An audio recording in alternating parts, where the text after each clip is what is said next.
कोरेगाव शहरात तिळगंगा नदीकाठची पूर रेषा कमी करा, विकास कामांमध्ये अडथळा आणणाऱ्यांवर कारवाई करा. कोरेगाव विकास बचाव समितीची मागणी, जिल्हाधिकारी संतोष पाटील यांना निवेदन सादर. राष्ट्रवादी काँग्रेस शरदचंद्र पवार पक्षाचे आमदार शशिकांत शिंदे यांनी कोरेगाव शहरातील नागरिक शेतकरी यांना अडचणीत आणण्याचा प्रयत्न चालवला आहे. राष्ट्रीय हरित लवादाकडे धाव घेऊन तिळगंगा नदीच्या पूर रेषेच्या माध्यमातून नागरिकांची घरे उद्ध्वस्त करण्याचा त्यांचा प्रयत्न आहे. हा प्रयत्न म्हणजे आमच्यावर थेट अन्याय आहे, तो तातडीने थांबवा आणि शहराच्या विकास कामांना अडथळा आणणाऱ्यांवर कडक कारवाई करावी अशी मागणी कोरेगाव विकास बचाव समितीने केली आहे. सातारा जिल्हा मध्यवर्ती सहकारी बँकेचे संचालक सुनीलजी खत्री, जिल्हा नियोजन समितीचे सदस्य राहुल प्रकाश बर्गे, कोरेगाव विकास आघाडीचे अध्यक्ष तथा प्रथम नगराध्यक्ष प्रशांत उर्फ राजाभाऊ बर्गे, माजी नगरसेवक महेश साहेबराव बर्गे, सचिन भैया बर्गे, नगराध्यक्ष दीपाली महेश बर्गे, माजी उपनगराध्यक्ष सुनील दादा बर्गे यांच्यासह विकास आघाडीचे पदाधिकारी, माजी नगरसेवक आणि नागरिकांनी मंगळवारी दुपारी 1:15 वाजता जिल्हाधिकारी संतोष पाटील यांची भेट घेतली आणि निवेदन सादर केले. तसेच सविस्तर वस्तुस्थिती निदर्शनास आणून दिली. आमदार महेश शिंदे यांनी कोरेगाव शहराचा कायापालट करण्याच्या उद्देशाने कोट्यवधी रुपयांचा विकास निधी उपलब्ध करून दिला आहे.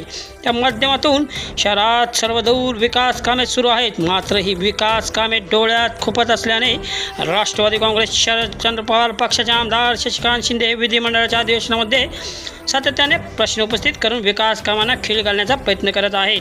अधिवेशनामध्ये कोरेगाव शहराशी निगडीत प्रश्न उपस्थित करायचा, शासनाला वेठीस धरायची आणि त्याद्वारे शासकीय अधिकाऱ्यांवर दबाव आणि विकास कामे रोखायची असा काहीसा प्रकार कोरेगावात सुरू आहे. कोरेगाव शहराच्या वैभवात भर घालणाऱ्या तिळगंगा नदी सुशोभीकरण प्रकल्पामध्ये विनाकारण अडथळा निर्माण करण्याच्या उद्देशाने आमदार शशिकांत शिंदे यांनी राष्ट्रीय हरित लवादाकडे धाव घेतली आहे. तिळगंगा नदीची पूर रेषा समोर आणून देत सर्वसामान्य नागरिकांची आणि शेतकऱ्यांची घरे उद्ध्वस्त करण्याचा त्यांचा डाव आहे. त्यांच्या उद्योगामुळे आम्ही देशोधडीला लागणार आहोत. त्यामुळे जिल्हा प्रशासनाने पूर रेषा शिथिल करावी आणि आम्हाला न्याय द्यावा अशी मागणी यावेळी करण्यात आली. जिल्हाधिकारी संतोष पाटील यांनी कोरेगावकर नागरिकांचे म्हणणे शांतपणाने ऐकून घेतले. याविषयी प्रत्यक्ष वस्तुस्थिती पाहिली जाईल आणि सविस्तर अहवाल सादर केला जाईल. एकाही नागरिक अथवा शेतकऱ्यावर अन्याय होणार नाही असा शब्द त्यांनी दिला.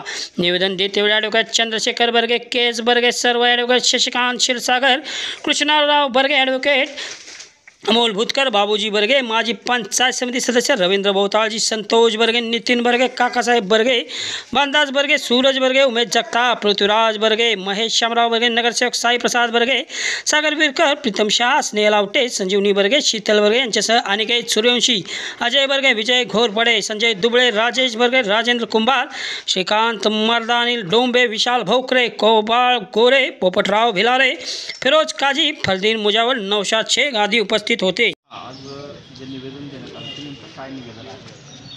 सर्वांना जय जिजाऊ. प्रथमतः ही निवेदन दिलेलं आहे ती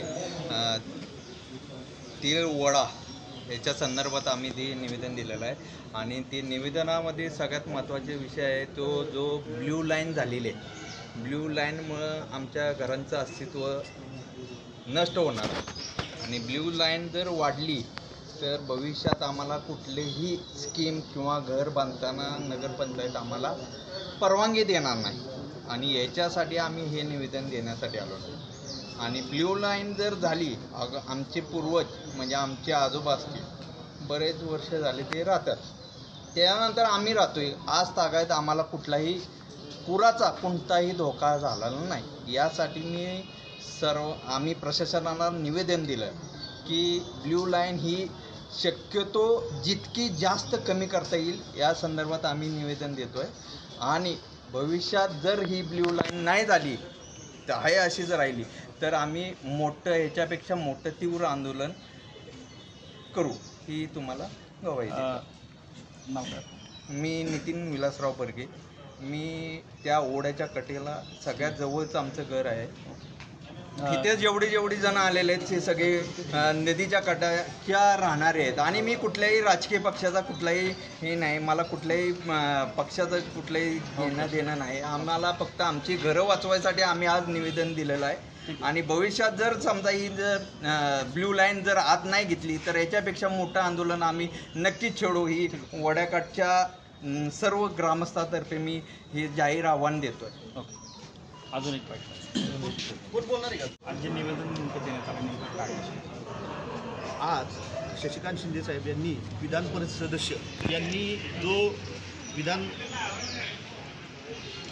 सदस्य यांनी जो आज सूचना क्रमांक 99मध्ये जी लक्षवेधी मांडली, त्या लक्षवेधीमध्ये कोरेगाव तिळगंगेचा प्रश्न उपस्थित केला. खरं तर अत्यंत आहोपाव करून तिळगंगेचं त्यांनी तिथं विषय मांडला. खरं तर कोरेगाव शहराला सगळ्यांना माहिती की तो पहिल्यापासून हा कोरेगावचा ओढा होता.